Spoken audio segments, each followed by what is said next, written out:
আসসালামু আলাইকুম টেকমেন্টর থেকে ইকরামুল ইসলাম আবারও হাজির হলাম নতুন একটি টিউটোরিয়াল নিয়ে। আজ আমরা দেখব Adobe illustrator-এ কিভাবে ডেপথ টেক্সট ইফেক্ট এবং বুক টেক্সট ইফেক্ট দিতে হয়। তো চলুন শুরু করা যাক।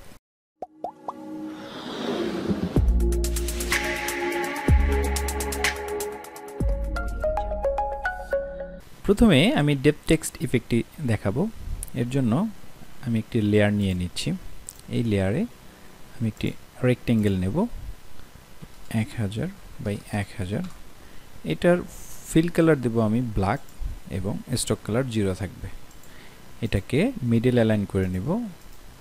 যদি অ্যালাইনমেন্ট অপশনটি এখানে আপনাদের না থাকে তাহলে উইন্ডো থেকে অ্যালাইন সিলেক্ট করে নেবেন, তাহলে চলে আসবে, অথবা এসেনশিয়াল ক্লাসিক রাখলে এখানে অটোমেটিক অ্যালাইনটা থেকে যায়। ওকে, এরপর আমি আরও একটি রেক্টেঙ্গেল নিচ্ছি। এটা হবে 750 পিক্সেল। এটার ফিল কালার আমি নান করে দিব এবং স্টক কালার দেব হোয়াইট। একইভাবে এটাকেও আমি মিডল অ্যালাইন করে নিলাম। আমার আরও একটি রেক্টেঙ্গেল লাগবে, সেটা হচ্ছে 80 পিক্সেল বাই 80 পিক্সেল। এটাকেও মিডল অ্যালাইন করে নিচ্ছি।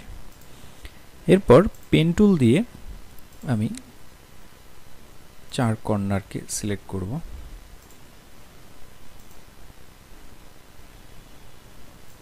ওকে, হয়ে গেছে।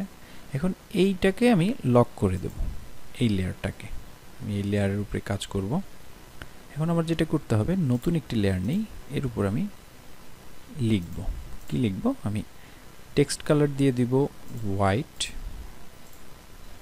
লিখব আপনাদের প্রিয় চ্যানেল টেকমেন্টর। ঠিক আছে, এটাকে আমি অল্টার চেপে, শিফট এবং অল্টার চেপে নিচে একটা কপি করে নিলাম। এবার কন্ট্রোল ডি দিয়ে 10টা কপি করে নেব।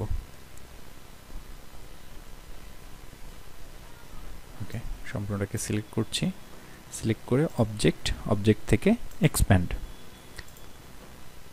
এরপর আমি এটাকে মিডল অ্যালাইন করে আমি আমার পজিশন অনুযায়ী বসিয়ে নিচ্ছি। নিচের অংশটুকুকেও আমি উপরে উঠিয়ে দেব, ঠিক এই বরাবর। ওকে, এখন আমি যে টুলসটি নিয়ে কাজ করব সেটি হচ্ছে ফ্রি ট্রান্সফর্ম টুল। এর মধ্যে পার্সপেক্টিভ ডিস্টর্ট যে অপশনটি আছে এটা সিলেক্ট করব। এরপর এই কর্নারটিকে আমি বাঁয়ের দিকে চাপিয়ে দেব।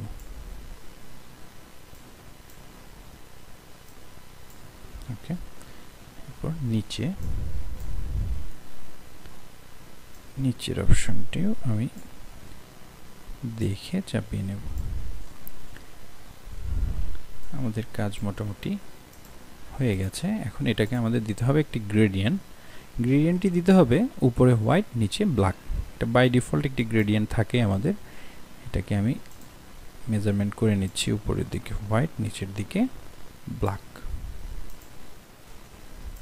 ঠিক আছে, এটাকে আমি কন্ট্রোল সি কন্ট্রোল এফ করে কপি করে নিলাম এবং এটাকে শিফট চেপে আমি যদি রোটেট করে নিচের দিকে নামিয়ে নিই, একটু দেখি,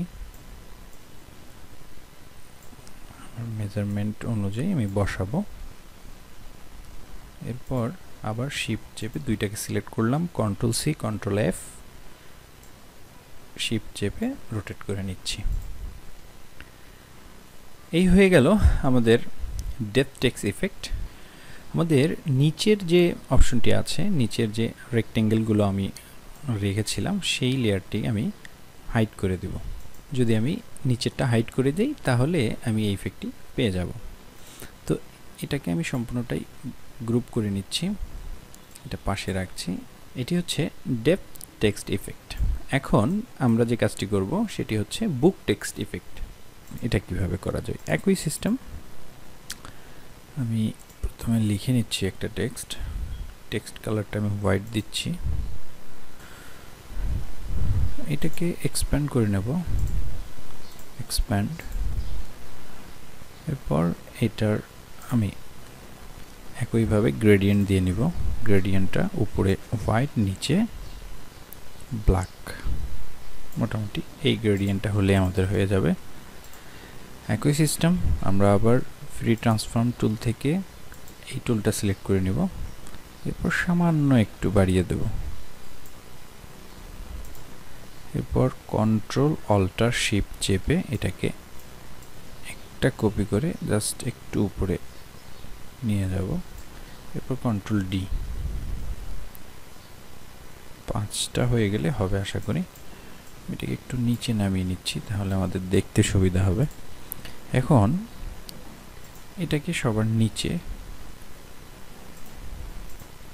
এরপর এটাকে উপরে, এটাকে উপরে, এটা এখন সবার উপরে। আমি কিভাবে করলাম? কন্ট্রোল থার্ড ব্র্যাকেট দিয়ে, কন্ট্রোল থার্ড ব্র্যাকেট দিয়ে, অথবা আপনার এটাকে রাইট বাটন ক্লিক করে অ্যারেঞ্জ থেকে send to back, send to front এগুলো করতে পারেন। এখানে শর্টকাট দেওয়া আছে। ওকে, এখন কন্ট্রোল জি করে নিচ্ছি, এটা একটা গ্রুপ করে নিলাম, এবং কন্ট্রোল সি, কন্ট্রোল এফ, অর্থাৎ ফ্রন্টে কপি হয়ে গেল। শিফট চেপে আমি এটাকে রোটেট করে নিচ্ছি এবং শিফট চেপে এটাকে নামিয়ে নিচ্ছি। এবার এটাকে আবার সিলেক্ট করলাম সবগুলোকে, আবার শিফট চেপে এটাকে ব্যাক করে নিচ্ছি। ইফেক্ট চলে আসছে, কিন্তু এটা জাস্ট সামান্য একটু ঘুরে দিতে হবে, কারণ এটা টি হলে এইখানেও টিটা থাকতে হবে। সেটা কিভাবে? রাইট বাটন ক্লিক করে ট্রান্সফর্ম থেকে রিফ্লেক্ট। আমি যদি রিফ্লেক্ট করি তাহলে হরিজন্টালি রিফ্লেক্ট করলে আমার ঠিক থাকবে।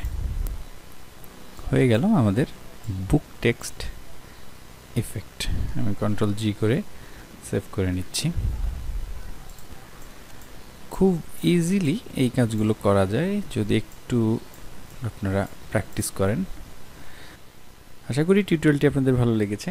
যদি ভালো লেগে থাকে অবশ্যই লাইক করবেন, শেয়ার করবেন, কোনো প্রশ্ন থাকলে কমেন্ট করবেন, এবং যারা এখনও আমার চ্যানেলটি সাবস্ক্রাইব করেননি দ্রুত সাবস্ক্রাইব করে নেবেন। ভালো থাকুন, সুস্থ থাকুন। আসসালামু আলাইকুম।